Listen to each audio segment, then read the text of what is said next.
مسئلہ جو میں بتا رہا تھا وہ یہ ہے، دو مسئلے میں بتاتا ہوں، ایک نماز کا ایک وضو کا ہے۔ اکثر لوگوں کی یہ شکایت بھی میرے پاس آتی ہے، استنجا کر کے آئے، پیشاب کر کے باہر آئے، وضو کرنے کے لیے بیٹھے تو ایسا لگ رہا ہے کہ قطرہ ٹپک رہا ہے یا پیشاب کا قطرہ پھر سے نکل گیا۔ ایسے کئی لوگوں کو ہوتا ہے، پھر گئے وہ پھر دھو کر کے آئے، پھر لگا کہ نہیں پیشاب کا قطرہ نکل رہا ہے۔ یہ اطمینان نہیں ہوتا کچھ لوگوں، حالانکہ استنجا کریں آپ، پورا اس میں استبرا ہے، یعنی کھانس کر کے ہو یا اٹھ کر کے بیٹھ کر کے پیر کو موڑ کے کسی بھی طرح سے آخری قطرہ نکال دیں، یہ ٹھیک ہے، لیکن اس کے بعد آپ وضو کرنے کے لیے آئے تب یہ وسوسہ آ رہا ہے، پیشاب کا قطرہ نکلا، پیشاب کا قطرہ نکلا۔ اب کیا حکم کیا ہے آپ کے لیے؟ ایک نمبر 1 یہ وضو کا مسئلہ، اس کا بھی حکم میں بتاؤں۔ دوسرا مسئلہ سن لیں، نماز 4 رکعت ظہر کی پڑھنے کے لیے کھڑے تھے، یا 4 رکعت عصر یا عشاء کی، 2 رکعت پڑھے، تیسری رکعت میں کھڑے ہوئے تھے، اب شک ہونے لگا کہ دوسری ہے کہ تیسری ہے، تیسری میں کھڑے تھے، یہ شک ہونے لگا یہ چوتھی ہوگی کہ تیسری ہوگی۔ ایسا ہوتا ہے بہت سارے لوگ۔ نماز کا ایک مسئلہ یہ ہے، آپ وضو کا ہے، دونوں کا حکم کیا ہے اس سے میں آپ کو اپنی زندگی کے متعلق بتاؤں گا۔ پہلا والا جو مسئلہ ہے پیشاب کے قطرے کا، پہلی مرتبہ ایسا کبھی ہوا ہے تو جاؤ دھل لو۔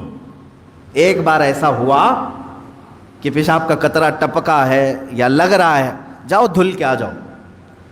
پھر ایک مرتبہ ایسا ہوا ہے کہ وضو کرنے بیٹھا ہوں، ایسا لگا کہ پیشاب کا قطرہ ٹپک گیا، جاؤ دھل کے آؤ اور اتنا حصہ جہاں کپڑے میں لگا اس کو بھی دھل لو۔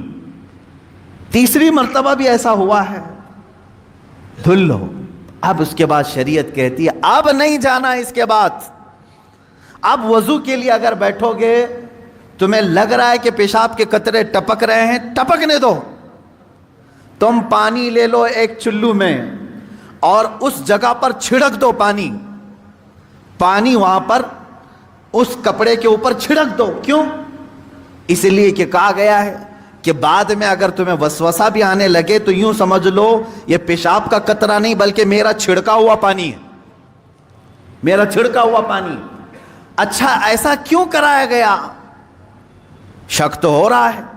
سنیں فقہائے کرام نے فرمایا اے بندے تجھے عبادت اللہ کی کرنی ہے۔ کس کی کرنی ہے؟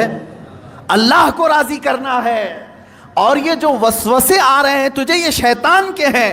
اگر تو بار بار اٹھ کر کے دھونے کے لیے چلا جائے گا تو بات یہ ہوگی کہ تو شیطان کی پیروی کر رہا ہے اللہ کو چھوڑ کر کے۔ یہاں شریعت نے یہاں تک کہا کہ شیطان کی پیروی ہو جائے گی اگر کثرت سے تو کرنے لگ گیا۔ جب شیطان وسوسہ ڈالا اٹھ گئے، جب شیطان شک ڈالا پھر اٹھ گئے۔ بار بار اگر خیال آ رہا ہے تو اس پر عمل کرنا جائز نہیں۔ پانی چھڑک لو اور کہو میں شیطان کی پیروی نہیں کروں گا، میرے مولا کی عبادت کروں گا۔ دوسرا مسئلہ نماز کا کہ جس میں اگر 3 میں 4 میں شک ہو، ایک بار ہو گیا تو چلو دوہرا لو، 2 بار ہو گیا تو چلو ٹھیک ہے، جتنا یقین ہے اس کے آگے کی رکعتیں پڑھ لو۔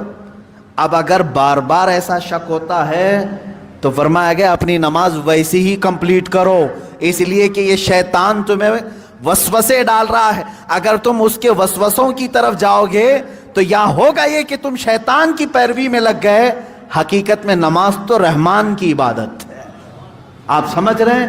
یہ 2 مسئلوں سے میں تمہیں بتاؤں گا میرے عزیزو، پوری زندگی بھر شیطان اسی طرح سے کرتا ہے، تمہیں اپنے اصلی مقصد سے ڈائیورٹ کر کے کسی عام فضول چیز میں لگا دیتا ہے، فضول چیز میں لگا دیتا ہے۔